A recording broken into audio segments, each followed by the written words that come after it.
Alright, Shalom, Shalom. Before I begin this video, I want to give all the praise, honor, and glory to Yahweh, Bahashem Yahushai, Bahashem Ha Rekakwadash.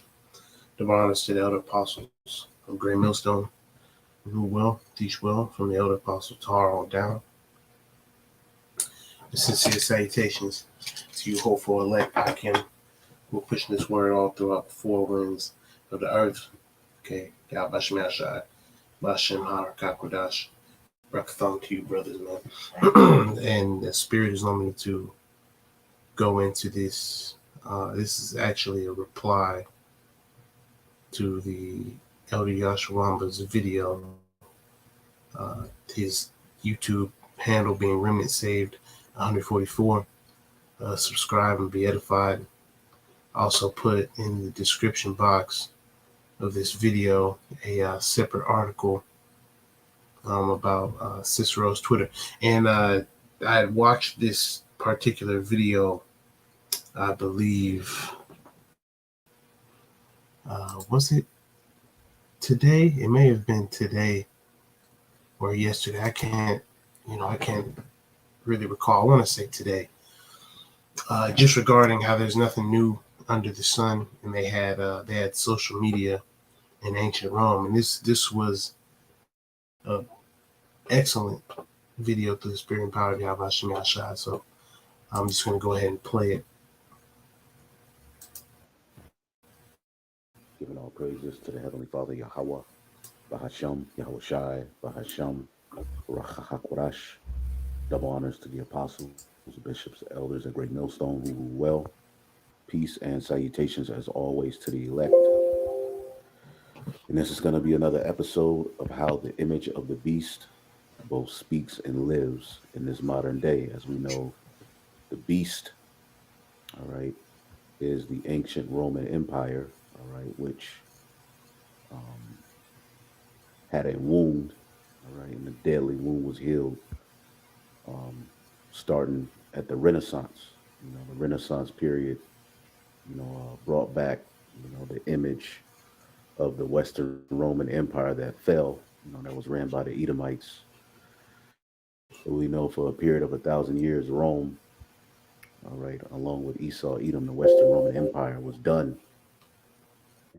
And the Renaissance period around the late 13, early 1400s brought about, okay, the healing of that wound. So from the Renaissance period, which started in Italy, all the way, through, the Spanish, the French, the British, and all the way to America, which is Babylon the Great, along with the NATO and the EU, the ancient Roman Empire, all right, is speaking and living in this current time. Right before our very eyes, we have a Senate, Colosseums and various, holidays that, are practiced in this current time. They all go back to ancient Rome, Roman numerals, romance. All right, we're living in a modern day Roman Empire, all right, via this system, this beast system. This is the revival of the beast, okay? America is the Roman Empire, all right, all over again. And that's how the image of that beast speaks and lives. And we always go into that. So in this episode, I want to go into the history of social media, as I was sent an article, which we'll go into that article. Let me see if I can bring that up real quick. All right, Cicero's Web, how social media was born in ancient Rome. We know social media is a big part of how this empire runs, big part of this age, right? And in our minds, that's something new and modern. But what does the scripture say? As we'll get, there's nothing new under the sun. So we'll tap into a little bit of this article, and I'll leave it in the description, Lord willing. But I wanted to get this video here. Cicero's tweets, the history of social media, with Tom Standage, off of this Space Junk podcast. Um, I'm going to go ahead and play a little bit of it, and we'll get a few scriptures and close it out. All right. But, even something as small as fast food, goes back to Rome. Okay. Rome is where the mindset behind fast food started. Okay. And I believe I did a video on that before. But now we have the history of social media. All right. And Cicero was at the forefront of it. So let's listen. And everything dropped off a cliff after 2008, but particularly media, it just never picked up again in terms of that advertising revenue. But then, as I prepared for this interview with you, I started to look at your work around drawing allusions and allegories between historical incidents and more contemporary incidents. And I thought, oh my God, I've been looking at this from a decade perspective. And really, I ought to be looking at this from a millennia perspective, because you've written a fabulous book, which I really, really like. And I often have to say I like things for the purposes of interviews, but I genuinely like this book and the way it's written, which is called The Writing on the Wall. And it's basically about how ancient Rome did social media, or something very similar, long before we did social media. So it's saying, hang on, we think we're really clever. We've got all of this Twitter stuff going on, but the ancient Romans were doing all of this stuff before. And this appeals to me for several reasons. One, because I'm a historian of science. And so I find all of this really interesting. Two, because it's always nice to know that you're not that special. And three, because as an uber nerd, I studied Latin to the highest level you could in high school. And I studied the work of Cicero, which you focus in on. And I just thought that it was just the most saying true.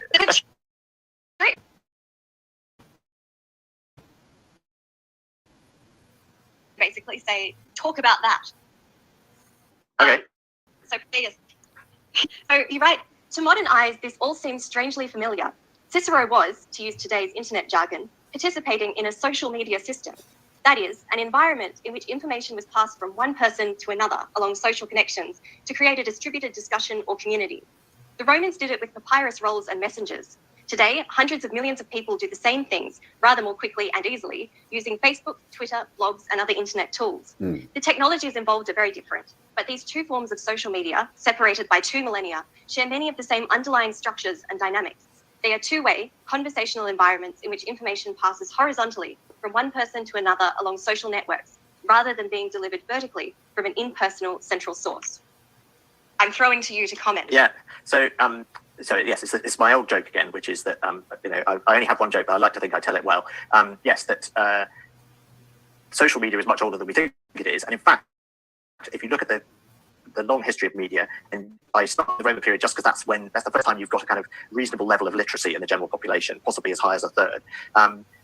If you look at the past 2,000 years of media, the shape of it is very different. It is that media is social for most of that period. And then there's this anomaly between about 1830 and 2000, where mass media in the form of newspapers and radio and TV becomes the dominant form of media. And what's happened in the past 20 years is the reassertion of social media. And to people, like us who've only been alive for the past 50 years or so, we didn't experience the original era of social media. So social media looks like it's new and it's just sort of popped up out of nowhere. But actually, if you look at the long history of media, and the subtitle of that book is Social Media, the First 2,000 Years, if you look at the long history of media, you see that the anomaly is in fact the mass media era. And the mass media era occurs because mass media technologies that allow somebody to reach a large audience are initially very inefficient. And so you can't all have a printing press, you can't all have a newspaper, you can't all have a radio station. So you end up with this consolidation of a few newspaper owners own the newspapers, and a few, there are a few radio stations. Initially, they're only state radio stations, and then you get kind of a handful of, in America, you get sort of a handful of big commercial networks. And it's basically a bandwidth scarcity problem. You can't all have a radio station because there isn't enough bandwidth, because the way radio used to work was you had to have a chunk of dedicated bandwidth. And then the internet blows all of that up and says, actually, you can all have a radio station or a podcast or a TV show or whatever the hell you want to have. And so that takes away that scarcity, and it takes us back to a world that looks a lot more like what things looked like before the rise of mass media in the 1830s or so. And so if you go and look at those pre-industrial social media systems, like early newspapers, early newspapers were basically community platforms. You would put an advert in the newspaper saying, in the 1800s, was dealing primarily with the British, which the British is another form of a revival of Rome. all right, because America came out of the British. Okay, so let's keep going. I lost my horse yesterday, and it looks like this. Has anyone seen it?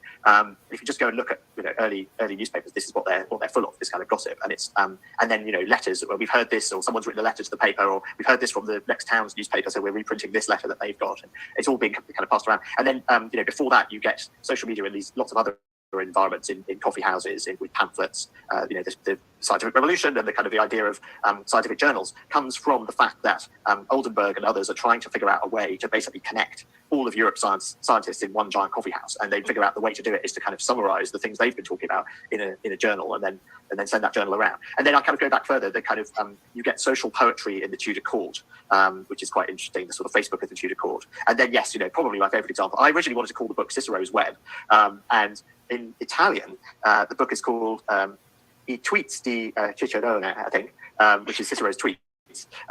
Although, of course, Cicero would have pronounced his name Cicero because all C's in Latin were hard. Right. And in fact, if you look at the way he writes his name in Greek, he uses the letter kappa. But anyway, so yes, the Cicero example is lovely. You get social media in the Roman period first because you've got enough literacy.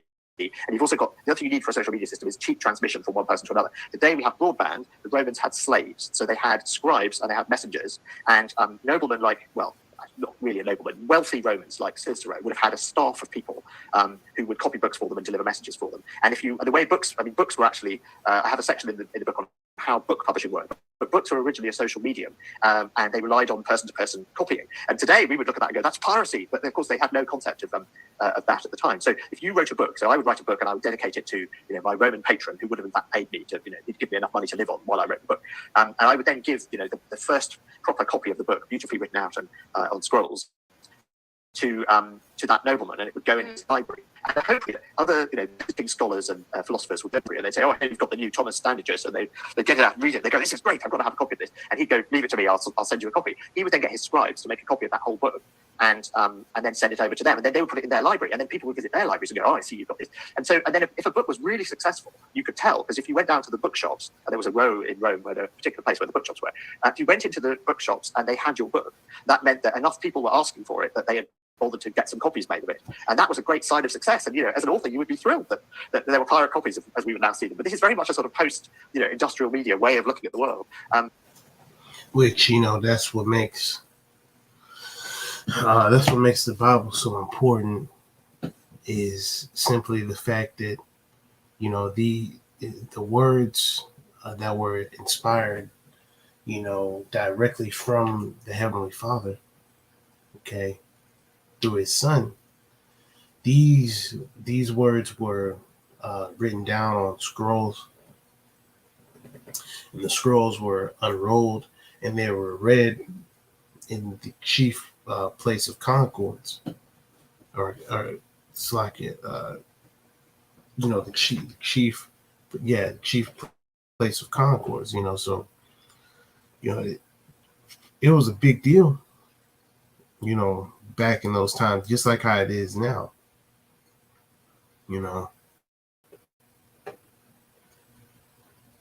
or it's like a chief place of concourse. Let's see if I can pull that up.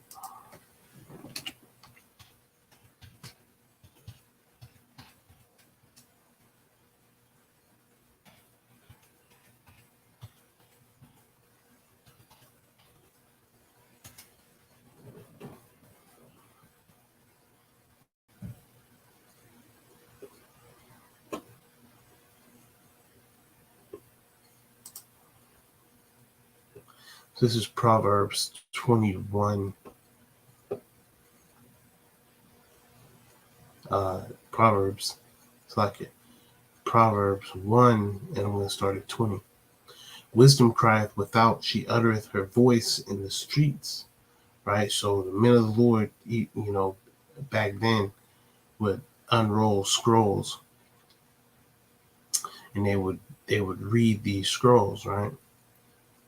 She uttereth her voice in the streets. So that's another reason that we know we have to go, on the highways and byways. She crieth in the chief place of concourse. Right. So, how you have a a city or a town, most towns have a town square, right? And then most cities have like a downtown area. So specifically, now of course, you can go, on highways and byways, you can go to, certain super busy intersections and, do lessons in different places. But as far as, holding camp, that's always done in a more populated area, right? Like where I go in particular, two of my main places that I hold camp downtown is downtown in front of the library, all right, which that's spiritual, and then probably about 2 minutes walking away, there's basically a mass grave, basically like a mass grave, and also a kind of like a hut where Gad used to be at, which I believe it's like a replica hut or whatnot. But it's been there for a very, very, very long time, man. And it's a lot of, unalive, it's a lot of dead. I'll just go ahead and say the fucking word. It's a lot of dead Israelites over there. It's a giant mound, which we know through the spirit, we know that we know what took place right there, man. All right. Proverbs 1:22. How long, ye simple ones, will ye love simplicity, and the scorners delight in their scorning, and fools hate knowledge? Yeah, so as this is coming out, see, everybody wants to talk shit about Great Millstone, but okay, nobody else is doing videos like this. Nobody else is doing videos like this. This is, through the spirit and power of Yahweh Shemel Shai. This is a beautiful lesson, from the elder brother, man. And that's what we were taught to do. We were taught to go into, the matter of things, the true matter of things. So I'm just going to go ahead and continue. You actually wanted your books to be passed around as much as possible. In fact, Galen, the great Roman physician, he's doctor in chief to the emperor Marcus Aurelius, and he's in another one of my books as well. Because at one point he conducts the greatest wine tasting in history. The Romans often used wine as a medium for drugs, and so Galen, and the principle was the better the wine, the better the medicine. So Galen, And wine tasting is something that is big here in this world, in this empire. Okay, we'll listen to a little bit more, get a few scriptures, look at that article. I don't want to take too much time on it, but I just thought this was interesting, how that, the Lord is allowing all of this information to come out. We're literally in Rome all over again in many ways, than just the Coliseum, shopping malls, fast food, the Senate, the way the government is ran, the military might, and all of that, everything is so much more. Olympics, that whole Greco-Roman beast system is literally back here today. But as the scriptures say, the dragon, which is the Roman Empire, gave them their seat and authority. Okay, that's what gave this beast system its power. Okay, and that power is being used today to run this current world. Right. Goes, okay, takes it upon himself to go into the imperial wine cellars and find the best wine in the world. And he's like, he's working for the most powerful man in the world, the Emperor of Rome, at its absolute height. Anyway, so he goes and does this big vertical tasting and decides that a particular vintage of Falernian is the best wine to make medicine out of. But anyway, Galen had this problem that people were taking down notes in his lectures and then passing them off as books. And another thing you could do is if you had a medical book that no one was buying, you would just change the title so that it said it was by Galen, and then people would buy it. So Galen was so annoyed about this that he would go to bookshops and he would go to the Galen section and see what they had, and then he'd say, "I never wrote this," or "This is somebody taking notes in my lecture, and they've got all of these things wrong." So Galen actually wrote a book, and it's one of the books that survives of Galen's, and it's, I think. But anyway, he wrote this book, which was basically a list of all the books that he'd written, so you could tell which ones weren't by him. So it was like a list of the genuine works by Galen.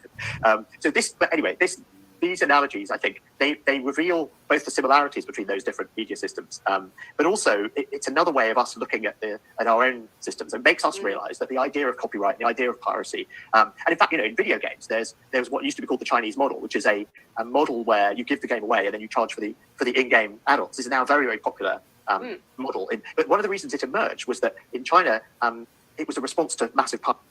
All right, and you can keep watching this video. I mean, he goes into some more stuff. But here's the article. Okay, Cicero's Web, How Social Media Was Born in Ancient Rome. We've already seen that modern social media came from a long lineage of primitive predecessors from the Floreglia of the Middle Ages, or the whatever, which predated Tumblr by half of a millennium, all right, to Voltaire's Republic of Letters, the Facebook of its day, okay, to Edison's clear early viral cat videos, to Felix Finian's analog Twitter of early 20th century France, which France, all right, was also, that's one of the 7 heads, okay? You know, the Spanish, the French, and the British, all right, and America was born, 13 colonies was born out of the British. So all of these empires, held to this, and I'm going to look up some of these other little happenings they're naming, but it says, but it turns out that social media originated even earlier than that in ancient Rome, all right? And the writing on the wall, social media, the first 2,000 years, public library, all right? History whisperer Tom Standage takes us, and that's that guy in that video, takes us to task with debunking our, all right, presentism bias by tracing the surprising, and see, people think, that, somehow America, all of these concepts that run this modern world are something new, all right, but pretty much, all they have is just more technology. This is a highly technological Rome, okay? And by tracing the surprising, all right, history of what we know as social media today, and it turns out we owe it all to a famed Roman statesman, Cicero, okay? In 51 BC, the Roman Republic passed a new anti-corruption law requiring high-ranking government officials to take up posts in provinces. Cicero himself, much to his dismay, was appointed regional governor, all right, of Cilicia, a province in present-day Turkey, inconveniently far from Rome's hotbed of political activity. Anxious about falling behind on critical knowledge about the power dynamics of Rome, Cicero had only one hope: the sophisticated information exchange network the Roman elite had developed. Okay? Standage explains at a time where there were no printing presses and no paper, instead, information circulated through the exchange of letters and other documents which were copied, commented on, all right, and shared with others in the form of papyrus rolls. Cicero's own correspondence of one of the best preserved collections of letters from the period shows that he exchanged letters constantly with his friends elsewhere. Today you have text messages, posts, tweets, Instagram, and all of these various different things. All right, where people are able to keep up with information. Okay, but back then they did it, all right, via, letters and so forth. Passing and passing them on. It says keeping them to date. Let's see here. It shows that he exchanged letters constantly with his friends elsewhere, keeping them to date with his latest political. All right. My mind ain't working this time. I'm just late. Whatever. passing on items of interest from others and providing his own commentary and opinions.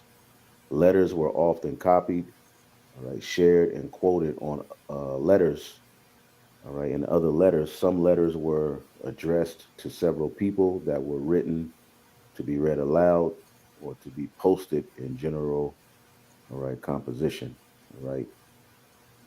When Cicero or another politician made a noteworthy speech, he contributed, he could distribute it by making copies available to his close associates who would read it and pass it on to others. Many more people might then read the speech than had heard it being delivered. All right. Just like today, if Joe Biden does a speech, okay, that speech can be shared on social media. Okay. And more people see the speech via the share than the people who were actually there. Okay. It says many more people might then read the speech, all right, than had heard it being delivered. Books circulated in a similar way. All right, as sets of papyrus rolls passed from person to person. Anyone who wished to retain a copy of a speech book would have it transcribed by scribes before passing it on. Copies also circulated, all right, of the Acta Diurna, the Daily Act, or State Gazette, just like you have the Daily News today, all right, or the Daily, newspaper. Well, now you have, social media, okay, and different, pages post particular news, all right, and you share that news. The original, which was posted on a board in the forum in Rome each day, and contains summaries of political debates, proposals for new laws, all right, announcement of births, deaths, all right, the dates of public holidays and other, all right, official information as he departed for Cilicia. Cicero asked his friends and protege Marcus, all right, Rufus, to send him copies of each day's Gazette along with his letters so that he can keep up with what's going on in Rome, all right? This would be just a part of Cicero's information supply. Others will write, many will bring me news, all right? Much too will reach me, even in the way of rumor. And we have that same system today via social media, all right, and tweets and just various information, man. Okay, social media is the, Twitter, all right, which I've never been on there, but from what I hear and see, it's the number one way for information to spread, all right? And that started with a guy that started in Rome, all right? And, I'll put this, you know, um, this was the dawn of social media as we know it, all right? Today, even though it wasn't called that or called anything at all, okay? So, boom, there you go. It's a lot more in this article, but I'll just get a scripture. This is the book of Ecclesiastes 1 and 9. A thing, all right, that hath been is that which shall be, and that which is done is that which shall be done, and there is no new thing under the sun. All right. Is there anything whereof it may be said, see, this is new? It had already been done already of old time, which was before us. Okay. Now there's an individual who keeps posting on the comment board. All right. Well, the mark of the beast, all right, is nothing new. Well, the system of, tattooing and tagging and marking and branding your slave is nothing new, but it going inside of you is new. Okay. That's never been. All right. An actual device to track you under your skin is new, but the concept of branding and marking your slave is not new. That actually goes back to Egypt, okay, and Rome, and the Greeks and the Romans picked up on that system of branding and marking your slaves and subjects, okay, or that being a way of them paying homage or submitting to a god. All right, today's version of that will be the charagma, which is John the Revelator described that in Revelation, the 13th chapter. So the system of, branding a mark and a slave is not new. All right. But what John the Revelator saw was a modern digitized version of, all right, that system. All right. The charagma, all right, which stigma is the Latin way of saying tattoo. All right. And chai sai stigma is pretty much a branding or a mark you will put on your body in dedication to another God. So there's nothing new. The Colosseum, we see, the Senate, there's nothing new. Okay. Many things that we see in our everyday life, the days of the week, all right, are named after Roman gods. The days of the month are named after, those Roman gods. So we're literally in Rome. Okay. Um, there's, let's read this in the NLT. History merely repeats itself. Ecclesiastes 1 and 9. It has already been done before. Nothing under the sun is truly new. Sometimes people say, here is something new, but actually it is old. Nothing is never truly new. Okay. And when we get Revelation, the 13th chapter, okay, Revelation, the 13th chapter and the 12th verse, and he exercised all the power of the first beast before him. And the first beast before him is the ancient Roman Empire.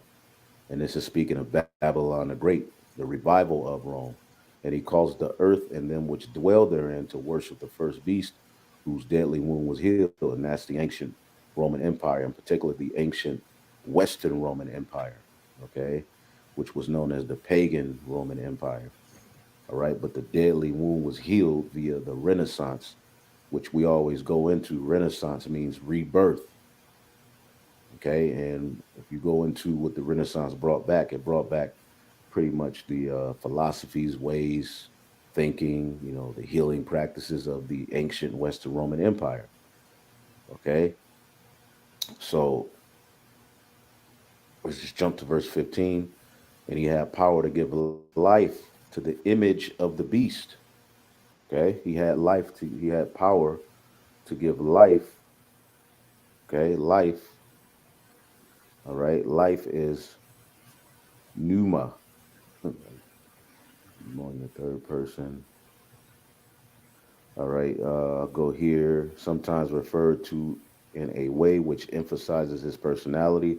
So the personality of ancient Rome is living through America. Okay. The America comes in the spirit of ancient Rome. America also comes in the spirit of ancient Sodom, ancient Egypt.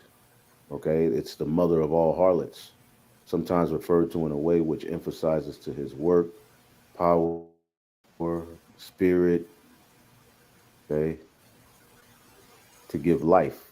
Okay. This system gave life to ancient Rome. Okay, and the image, okay, is icon. Okay, likeness, image, figure. All right, moral likeness. Okay, the image of one, and one in whom the likeness of anyone is seen. So we're seeing the likeness of the ancient Roman Empire via, all right, to be like, wow, to be like. Okay, so the image of ancient Rome is back here today, living through America. Okay, and he had power to give life into the image of the beast, that the image of the beast should both speak and cause as many as would not worship the image should be killed. Now, word kill can also mean separate, meaning you will be separated from the company of this system if you're not down with the ideologies, the ways, and everything else. And eventually, you can be physically put to death. Okay, um, should both speak, to utter a voice, to emit a sound, to speak, to use the tongue, okay, to talk, to utter. And ancient Rome is being uttered through the energy being pushed forth by Babylon the Great. Okay. So this is clear as day.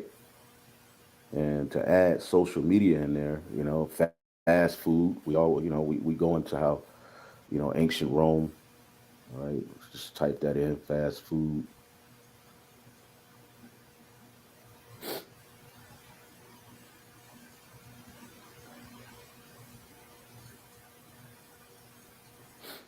One second. Boom. Fast food joints existed in ancient Rome. Okay, see that? And it was called the third. This is the name of it. Can't pronounce it. Whew. The thermopolium, the fast food of ancient Rome. The thermopolium was the place of refreshment in ancient Rome, a sort of snack bar where drinks and hot food were served at that time. In fact, like today, it was not unusual to have lunch outside of the house. The name has a Greek origin because, again, it's the Greco-Roman Empire, but Rome gave them the majority of their power. All right, means hot shop or hot things. Since the term appears very rarely, in fact, the word yada yada yada. You can look this up. I'm not about to get all into it because I've done lessons on it before, but this is very intriguing. You know, again, there's nothing new under the sun, as it says in the book of Ecclesiastes 1. Let's see if we can get a quick precept off of that. Oh boy, give me 1 second here. Yep, Ecclesiastes 1 and 9. See what the precept says. Ecclesiastes 3 and 15. That thing which has been is now, and that which has already been, and God required that which is past.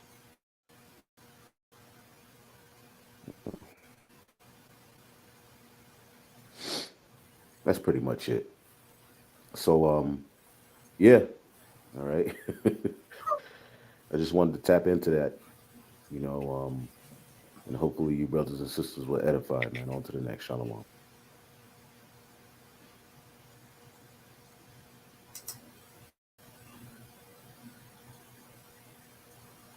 Beautiful. Beautiful lesson by the brother man, elder brother. So Lord's will, you were edified. All right, call halal, Yahweh, Ba'ashem Yahushai, Ba'ashem HaRakakwadash. Double honors to the elder apostles of Great Millstone, who rule well, teach well, and sincere salutations to you, hopeful elect out there who are pushing this word, sincerity, and in faith. Once again, the article, not the article that he was going into, but a different article I put in the description box. The Spirit is on me, tomorrow, because I'm about to go to sleep, but tomorrow to maybe go into that article, unless the Spirit has me go into something different. It's all about what the Spirit wants. That's exactly, hey, the Spirit and power of Yahweh Shemi Shai, man, is going to guide you, because I didn't know I was going to do, a video, basically just kind of doing a quick reply to this. I didn't know, but, Yahweh Shemi Shai knows. So we're on his program, man. In fact, the Spirit,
All right, so this is Romans chapter 9 and verse 16.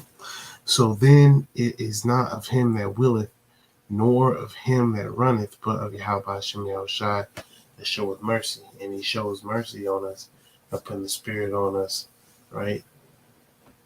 To pray, fast, study, be brotherly, and then do these videos, along with a host, of other traits and actions that we do, all through the Spirit and power of Yahweh Shema Shai. So once again, call all Yahweh Ba'ashem Yahushai, Shalom, and DTA Abab very, very soon.